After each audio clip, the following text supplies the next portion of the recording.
Jaylyn Chavarria is a senior at Michigan State University. She's joining me now along with her mom, Garrett, live here from Chicago. Jaylyn, first, thank you for being with us. I understand you were barricaded in the law library.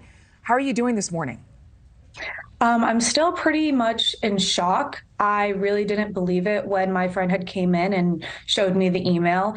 Unfortunately, there's been reports of active shooters on campus before, but I think for everyone that saw that email, no one could have imagined that it would turn into something this severe. I was in the law library around 8:30 with about 20 to 30 other individuals in a room for 4 hours barricaded, yes. So when you say the email, was that a school email? Was that the university alerting students of the issue? Yes, there was. Okay.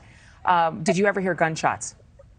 Personally, no, I did not. Okay. And were you on social media on your phone during that time when you were barricaded, just seeing what was happening from other students' perspective?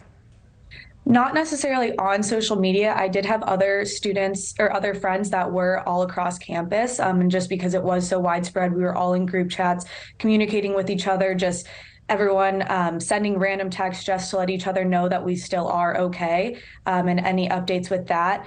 I did have the live police transmitter audio on. Everyone in that room was just following along with everything to see where the next location may have been. Jennifer, I'm sure you're relieved to be joining us with your daughter beside you. I'm virtually, digitally right now. But when you found out about the shooting, what were your first thoughts? Yeah, I'm definitely glad that she is safe. It's obviously a scary time to get a text from your daughter like that. And so we were continually just texting and she was giving me updates. She sent me the link also to the scanner, so I was listening in. But it's definitely a frightening time to get that kind of message from your child. And there was some misinformation, including the fact that there were multiple shooters on campus. How did that impact your experience in the moments where you're learning most of what you know from that police scanner, from your daughter's text messages, and then I'm assuming there were local news reports, but you were not sure what was going on or how big the danger was?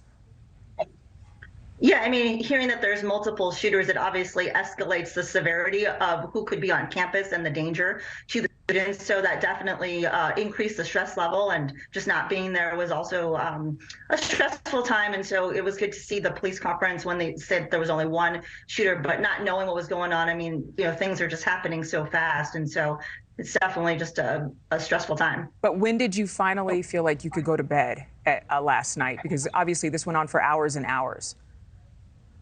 Yeah, I went to bed after Jaylyn texted me that they had cleared them from the law library. So you're just, sitting there waiting to hear updates, waiting to know if they're going to be released or what's going on. And so it was, as Jaylyn mentioned, she was in the law library for many, many hours. And so just sitting there waiting for that clearance, you're just waiting to know when you can go to sleep and feel comfortable that your daughter is safe. Jaylyn, when did you go to bed, or did you get any sleep following the news that you could be released from that law library, and then also finding out that the shooter killed himself? I think the news of the shooter shooting himself was very shocking to everyone in that room. And there was a lot of misinformation going around, especially about there being multiple shooters. So we tried to stay calm and just listen in and wait for the news reported to be confirmed. As far as getting some sleep, I didn't really get much sleep. I got home around 1 in the morning, I would say. One of my roommates who was also on campus, she got home shortly after. And luckily the rest of my roommates were home at home safe. Once we got home, we all kind of were just together. We were just together and talking about the situation. We were all pretty much in shock and just couldn't believe that, we had been a part of something and we had experienced this. I'm just glad you're okay. I'm glad so many students are okay. I understand that there are at least 5 in critical condition in the hospital, people who are on campus. Thank you both for joining us, and rest easy this morning, okay? Thank you. Thank you.